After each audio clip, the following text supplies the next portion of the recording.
This is the Rising Tide Startups podcast, where we chat with startup founders from all over the globe to help you escape the cubicle and begin your own startup journey. Make sure you take notes. Every episode of Rising Tide Startups is sponsored by Podbrand Media. Let Podbrand create and host your company branded podcast. Learn more at podbrandmedia.com. This is another episode of Rising Tide Startups. My name is Kevin Pruitt. I am honored to host this podcast, and I have a very, very good friend on today, Steve Collins. Steve, thanks for joining us on Rising Tide. My pleasure, Kevin. It's good to be here. So I think maybe I've known you longer than any guest I've ever interviewed on Rising Tide. So what is it? Is it 25 years? Is it 23 years? It's pretty close to. We're moving to the quarter 2001. century. Yeah. So right. Brother, it is a blessing to have you on. So tell our listeners a little bit about Steve Collins.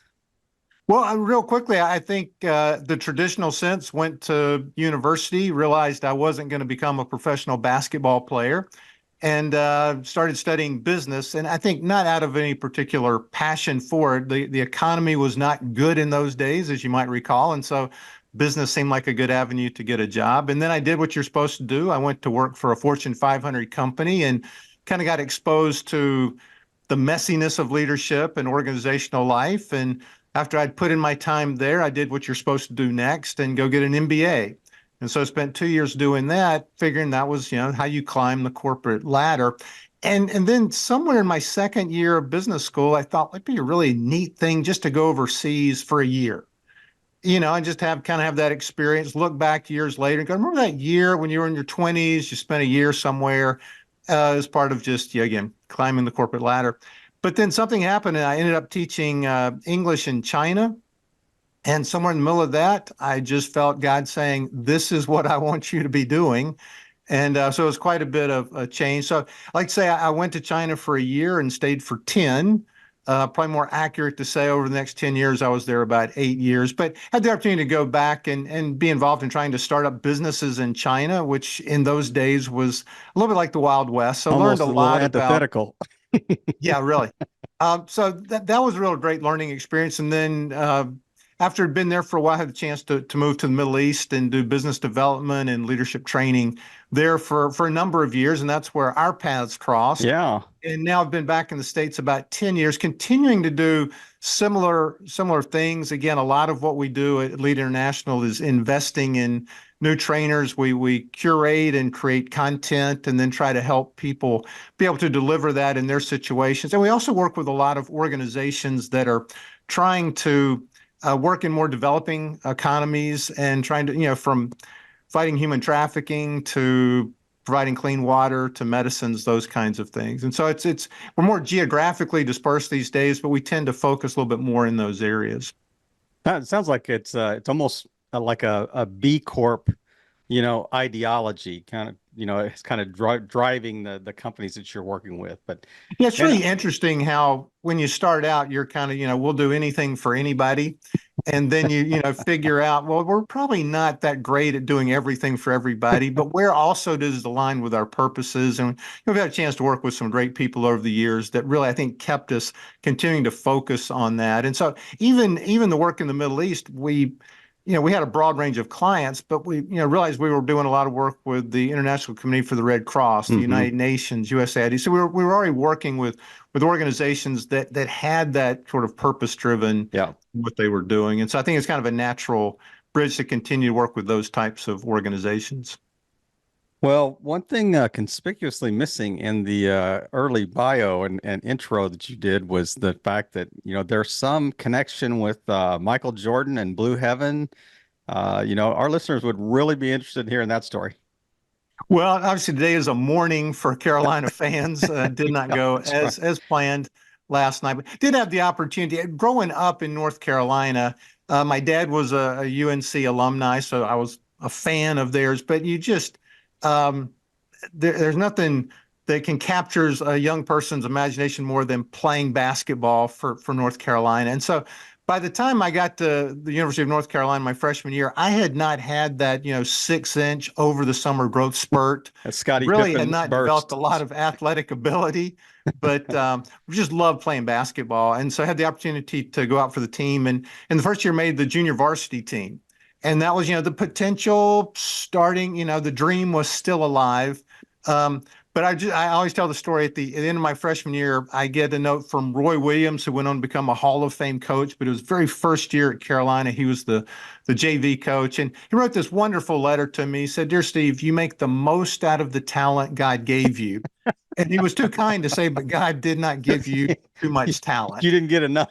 Exactly. There's not enough to really continue in this program. But to me, it was a bit like fantasy camp. You grow up and you dream about wearing the Yeah. uniform, playing in, at that time, Carmichael Auditorium.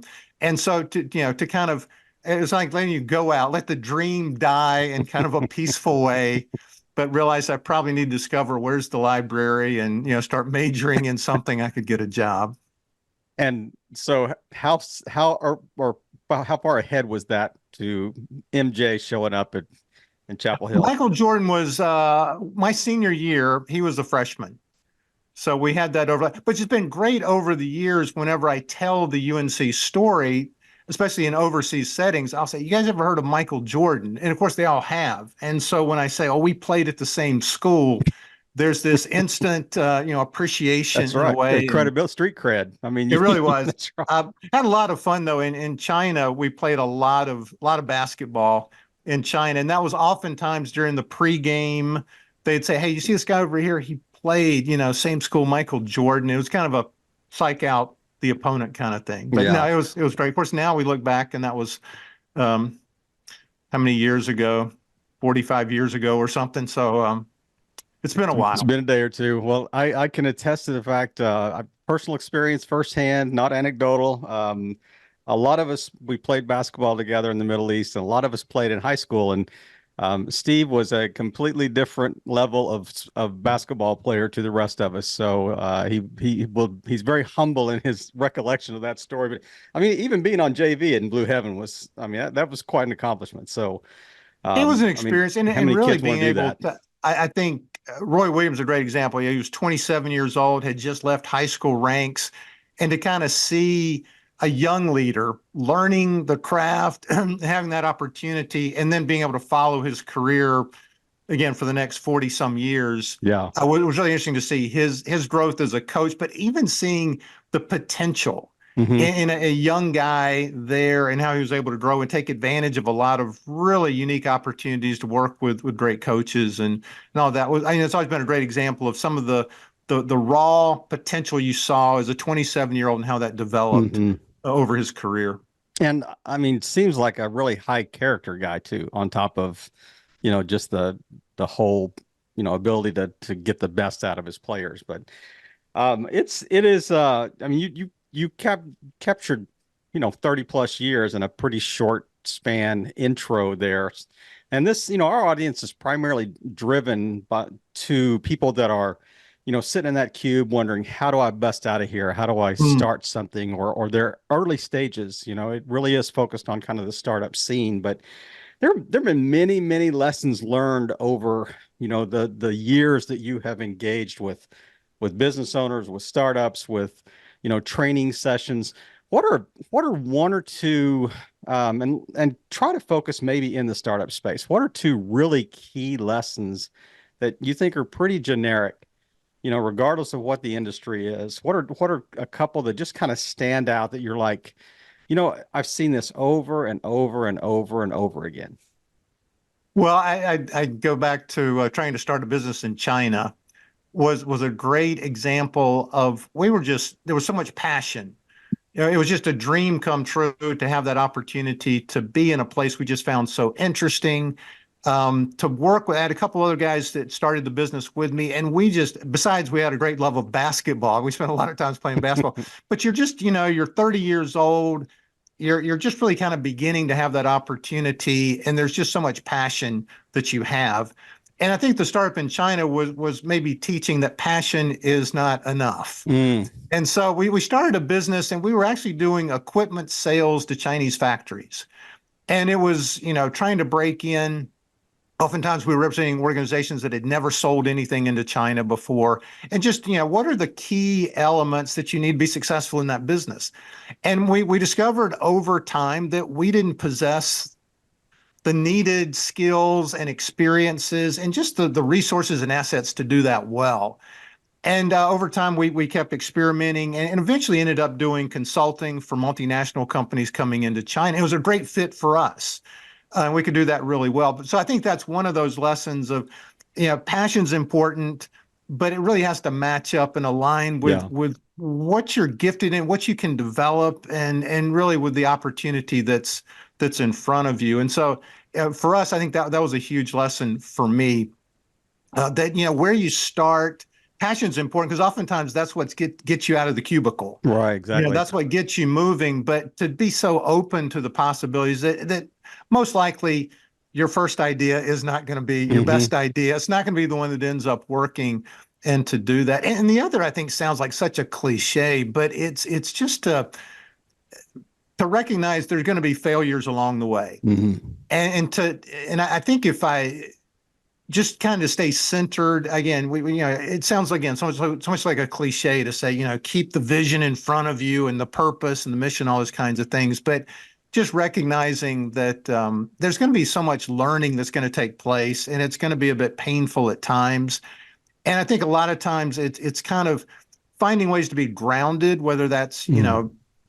in your faith, whether that's with your team members, your purpose, your family, or whatever, but to kind of keep that pendulum swing. Hmm. So it just is not quite so wild as you go through those difficult times. And again, you get to be our age and you have that context to look Hey back and now, it hey makes now. sense. I'm closer to MJ than Yeah. I mean, but it's a bit of that, 25 years later, a lot of things make sense that didn't exactly. 25 minutes after it happened. And so I think maintaining that, because again, part of being a successful entrepreneur is the perseverance. And Yeah. if the pendulum swings can really take a lot of your energy, your resources, and divert your focus away from that. So if you're able to manage that a bit and kind of have that longer term vision, I think that's certainly been true in our experience working with entrepreneurs as Hmm. well and doing startups. That it's just there's a pattern. I love that sense when somebody gives you a business plan. You've probably seen plenty of these where you're just going, this is just a tad bit optimistic. It's almost like, frankly, your worst case scenario and your financial projections seem wildly optimistic to me, Yes. kind of thing. That's And right. so recognizing that, you start out with a lot of optimism. How do you keep some of Hmm. that? Just recognizing it's going to be a journey to There get will there. be pivots along the way. Was it Churchill that said failure is not fatal? And then That success is not final, that's I right. think is the other part of that. Yeah. Exactly. Exactly. And again, it kind of goes back to with that mentality, the pendulum swings don't quite Hmm. take you off track as much. Yeah. And I think I wrote down the notes as you were talking. I said, treat failures along the way as pivots or learning opportunities instead of Hmm. failures. So, I mean, the only thing that I guess is a failure is if you just run out of cash, So, I mean, that's fatal. Right. So, if you And can I think that's survive, typically what happens a lot of times is by the time you've finally figured out what the workable idea is, yep, you've also run out of the resources to make it happen. that you got to make sure that runway's long enough to learn what the true product market fit is. That's interesting that it kind of reminded me as you were talking about like Seth Godin's book, The Dip, where there's going to be a trough. I liken it kind of to Pilgrim's Progress, the slough of despond that, Christian had to make it through. But Mhm. um and that it's kind of what you were getting to a little bit that with passion is not enough to get you through the slough of despond here. It's you do have to have perseverance, and there are going to be times where you've got to pivot away from maybe the passionate idea to something similar. So if you were doing a teaching session today talking about that, or a related topic, what would be how would you address that with the group that you were talking to? Well, I was in Kosovo a couple weeks ago, and I was talking to a group of entrepreneurs at a tech park, and it was kind of a celebrate. A little bit. They were some of their members had developed some apps that they were showing off, but a lot of it was probably college students who wanted to get into tech entrepreneurship or Mm. whatever. And so, they asked me, to come and speak. And I was like, what do you mean talk about? Whatever you want to talk about. Okay. And my focus was on the sense of getting people to respond with courage in difficult times, but not being about the entrepreneur, but how do you get other people to help you do that? And so I started out by showing them a picture, and it was one guy holding the rope, and there were like tug of war, but there were like 8 other people on the other side.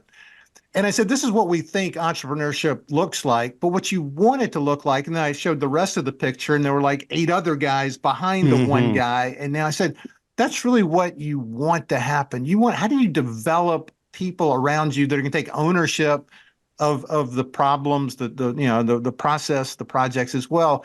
How do you draw people into doing that? And so I think that's really important, that from the very beginning, you're trying to get other people Hmm. to be part of what you're doing. And I know a lot of times it's difficult to do, especially when you're starting out. It's just an idea. But the more you're able to do that, and a lot of what we were talking with is just good leadership practices. I mean, how do you demonstrate empathy? How do you ask good questions? Because so often what happens in difficult times is if you haven't developed those relationships with people, it feels like, well, that's not my problem. I'm Hmm. glad it's not my problem. And so Hmm. it feels like for the entrepreneur, I'm really the only guy holding the rope. But developing that process that's in there is really good. I was thinking the Sam Walton story.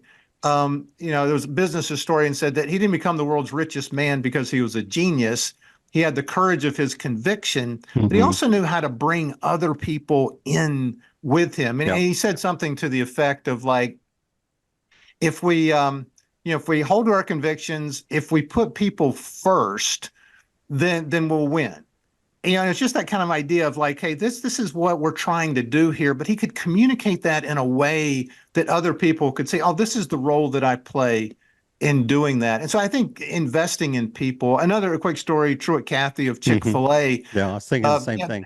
really was intentional about who he wanted to bring into the business. He said the most important decision we make is who joins us in our business.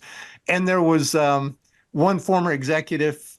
He'd gone through this process for like 5 or 6 months, and finally he just says, Truett, am I the right person for the job or not?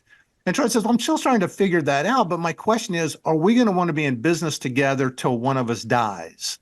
And What I a realized, question. again, with entrepreneur life, it may be 2 or 3 years until, you're not looking then 30 or 40 years. But such an important part of that equation is, who do I want to be in business with me? Whether that's, on my team, the people I'm partnering with, Hmm. the people that are really going to be important in terms of my supply chain. So I think that element of always asking that, who else is going to be in this with me, especially as we talked earlier, and I feel like somebody's with me in the difficult times. Yeah. Yeah. Not just, hey, if things go well, everybody's going to show Right. up, but I'm going to have some difficult times. I'm already thinking, who are the people I want to go with me in that process? And now here's a quick word from one of our new sponsors on Rising Tide Startups. At Navicus, we know you spend far too much time on administrative tasks. Let us take those off your plate so you can focus on the highest value activities in your business.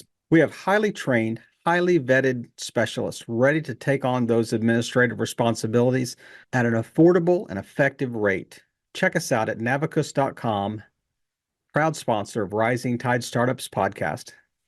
Well, one of the reasons that I wanted to chat with you this week was because you have a book that came out, and I know that you wouldn't call me and say, "Hey, can I be on your podcast?" So, because you are certainly a humble leader, but I want to talk about the book. I want to talk about the impetus for writing the book. What was kind of let's talk about the planning that went into it, how the whole project kind of developed. So let's go back to maybe the origin. What was the genesis of the idea? Yeah, I think we just looked around and said, what the world needs now is one more book on leadership and then everything will be good. No, it really wasn't that. I mean, there's so many great books out there, and it really wasn't like we needed one more. In some ways, the packaging though, how do we present these ideas in a way? And I think a couple things highlighted that for me. One was the conversations we've had with young leaders for 35 Hmm. years in a Yep. lot of different places. And you know this as well as I do. A lot of times those young leaders feel more comfortable talking to you, somebody who's a bit outside their culture, Hmm. than somebody inside. So you hear a lot of the challenges of young leaders and just, what would be really helpful. The other was that my daughter, when she graduated from university, she went to work for a large media company out in Los Angeles. And she would periodically call me up and say, Dad, I just had this meeting with my team and it didn't go exactly as I thought it might. It's almost like after the game, let's review the film Hmm. and see what Yeah. happened. So we'd kind of walk through that. And it struck me as she was very gifted in terms of her skill, but really had not had much exposure to how do I work with other people? How Yeah. do I deal with a man? 'Cause I think that's one thing that oftentimes university students especially, you do group projects, you have this kind of advisor consulting relationship, but you don't have exactly like a manager relationship Hmm. with people at the university level. And so we just a lot of it was like, we talked through it and well, when you said this, maybe that was misunderstood or whatever. And so a lot of it was just thinking there are probably a lot of people like that just some foundational management leadership principles would actually help them. Hmm. And so again, it really wasn't this idea of we've got some revolutionary new leadership things to share with people, but what are just some foundational things that would be helpful in doing that? So that was part of it. How do we help people get that? The other was trying to do something a little bit different. Yep. And Yep. obviously there are a lot of business parables, fables that are out there, and they do a great job in doing that. And COVID hit, and my son Sam, Sam, Hmm. from since he was little, um, Sam was doing a lot of screenwriting, and so trying to figure out how to break into that industry. And he was just because of COVID, he just had this opportunity to spend a lot of time writing, and so he was just pumping out a lot of scripts, and I'd be the first ones to read them. And as I was reading them, I thought, this actually reads a lot like these business parables. You think of Patrick Mm. Lencioni, Mark Yep. Mellon, they did a great job with that. Um, and I thought, that's kind of what you're not trying to write the great American novel. And typically a screenplay is maybe 100, 120 pages, but it's very much about dialogue and just moving the Hmm. plot forward because, it's not that descriptive because it's going to be visual. The director is going to make a lot of those decisions anyway. And so I sort of challenged Sam because he was beginning to help me as we during COVID were beginning to put more things on video and Right. online and just more Yep. visual, more scripts we were writing. He was helping me be involved in that. And I said, well, Sam, what if you just tried to, write one kind of a management leadership book and doing that? And part of the challenge with Sam, because he didn't have that corporate experience. I mean, he Hmm. couldn't really write a realistic, here's what it's like to be in the trenches of a large Right. organization. But he could put together a plot line that was more of what we call a sitcom. Hmm. And part of that was do something a little bit different because again, most business fables, they're not trying to exaggerate things the way a sitcom does. They're more trying to give you that realistic feeling. And so Sam began to, I said, challenge us. So he came with this idea of a management professor and his teaching assistant, and just kind of, again, in a sitcom format that allows you to exaggerate things Hmm. at the same time using that to provide lessons. So that was kind of the impetus of writing a book that used a little bit different format, hoping it would be of maybe easier to read for, again, especially young leaders that are not as drawn to traditional management literature and ones that perhaps didn't study it in university as well. Right. They're doing other Right. things, but they're kind of recognizing, wow, I'm being challenged right now. And really to grow in my profession, I need to develop some of these management leadership skills. Well, this is the book. It's called, and it's going to be hard on my virtual screen. It's called Reeves and Schuster. Um, Available, I'm guessing, on the Amazon store. Yeah, on Um, Amazon. I actually read this entire book this week, and um, Sam not only is a gifted young man and a gifted writer, it's entertaining. It's one of those where you're like, I read like I think there are five different kind of mini Mhm. plots, within the book, and I read one entire one, and then I would take a little break and kind of mull it over a little bit. But it's really interesting that you did see, say, sitcoms can be prone to hyperbole or whatever you want to use, but the lessons that were applied in each kind of subplot or sitcom episode, if you will, were tremendous. I mean, yeah, well, you've seen my library. I've read, you know, hundreds of books kind of in this space.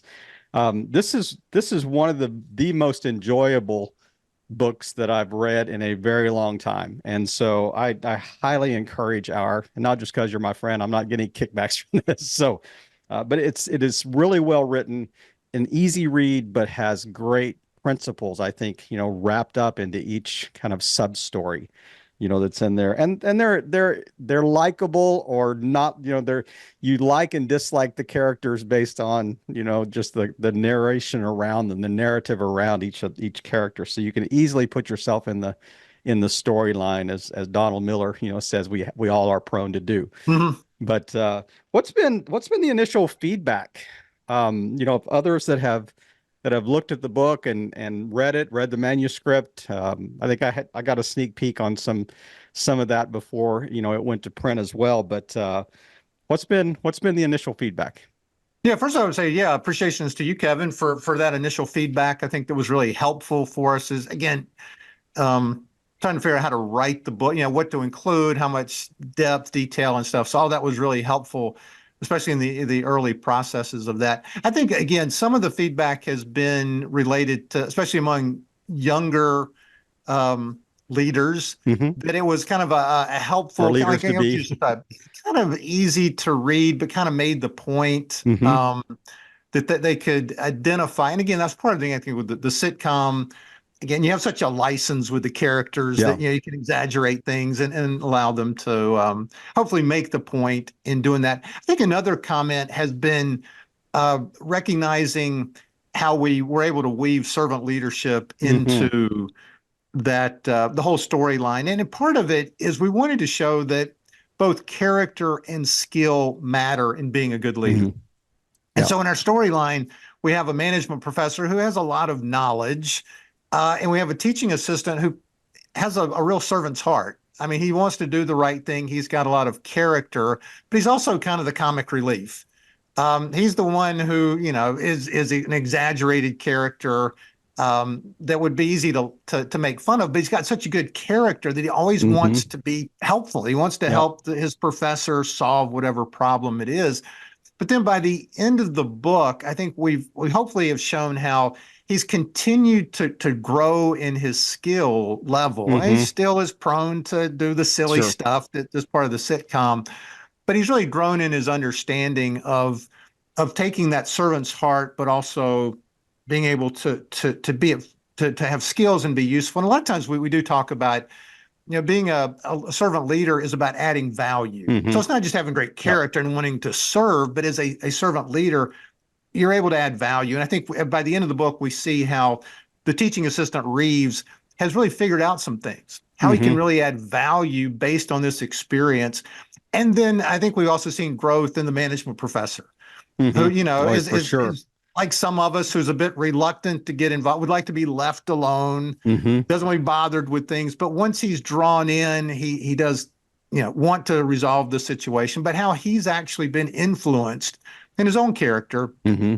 by the good servant heart of the teaching Yeah. assistant, and how And they've it's a kind of ripple both effect. grown. It's not just the professor. It's not just Mhm. the teaching assistant. I mean, there's a ripple effect to others, kind of sub characters, in the storyline that are affected in this. And I, to be honest with you, I think the biggest takeaway, and I don't want to, there's no spoiler alert here, but I think the biggest takeaway was at the very end when you wrapped it up, kind of with the epilogue or whatever at the very end, Mhm. that where you made a very clear distinction between that, those really surrounding motivation, why you're doing this.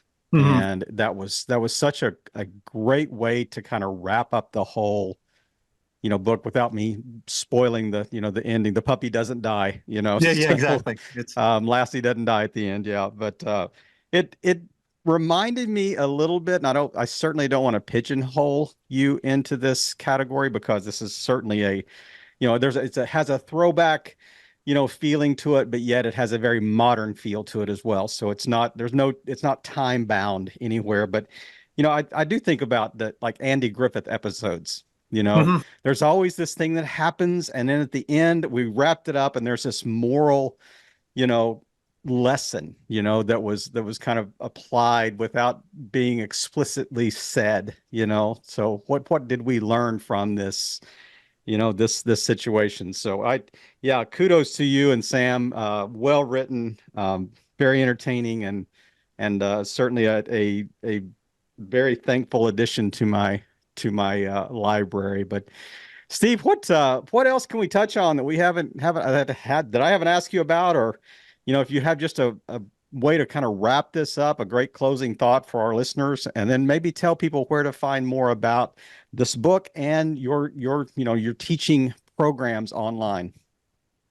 Yeah, I think in terms of, you started talking about entrepreneurship, and I think in leadership in general, it's interesting to me that in a lot of ways we look at advances in technology and all those kind of things, but we hardly ever really talk about advances in leadership. And we don't kind of say, leaders are so much better now than they used to be. And it's just an ongoing challenge. I think it just kind of reflects human nature. And people used to ask me, what do you do for a living? I say, well, I get paid to tell people what they already know. And that's sometimes that's what leadership feels like. Everybody talks about, we need good communication, collaboration, and those kinds of things, but yet it's still a challenge for us to do that. And so I think recognizing our just humanity in doing that, I feel like, especially for young leaders, the greatest joy you're going to have is going to be working with the people around you, seeing them grow and develop, and the opportunity you have to play a role in that is huge. But also your biggest frustration as a leader are going to be those same people that, you're trying to get them to do things and they don't. And it's a challenge. And so I think in terms of developing yourself as a leader, as an entrepreneur, it's always going to revolve around really your growth in yourself, but also that influence you have over other people. And so it's kind of an encouragement in that it's kind of easy sometimes to get so focused on sort of technical solutions or whatever, but it really is in some ways those adaptive leadership challenges where you've got to help people to move and change and move in a positive direction. I think it's just such an opportunity as leaders. I know a lot of times, again, the book I felt like was really primarily for younger leaders, but hopefully experienced leaders kind of can take a step back and just think, what am I really doing in that role that I have, that opportunity, the stewardship of leadership, wherever you are. And again, I go back to the book. I think it's the idea you mentioned, the influence people have on each other. And when you're a young leader, sometimes it's easy to feel like, I don't have the position, the status to do that, but to recognize you can be a positive influence wherever you are in the organization, whatever you're trying to do. Leading up, It really is. It's leading up wherever you are and whatever you're doing. And so hopefully, it's just an encouragement for people to be developing themselves in that way. In terms of where to reach us, we do have a website related to the book, rsleadershiplessons.com. There's some resources on that link back to Lead International and link to our Lead Academy as well. We have some courses. And then really there's an email address on there, and we're always interested in hearing from people. If they've read the book, if there's some application, anything we can learn from others, ways to encourage others, we're certainly interested in that. Well, make sure you send me the URL links, and I'll make sure that they're in the show notes. Steve, as always, it's a pleasure. I mean, we do get, I have the blessing of seeing you, quite often, but just seeing you in this format and seeing you shine, because you have been a leader in this space for a very long time, and have taught me so much over the years, just sitting there listening to you and just having conversations with you. But great friend, good brother, and high character, and truly a servant leader.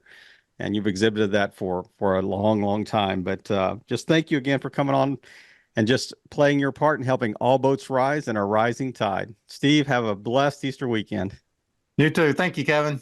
I hope you heard some great takeaways from our guests today.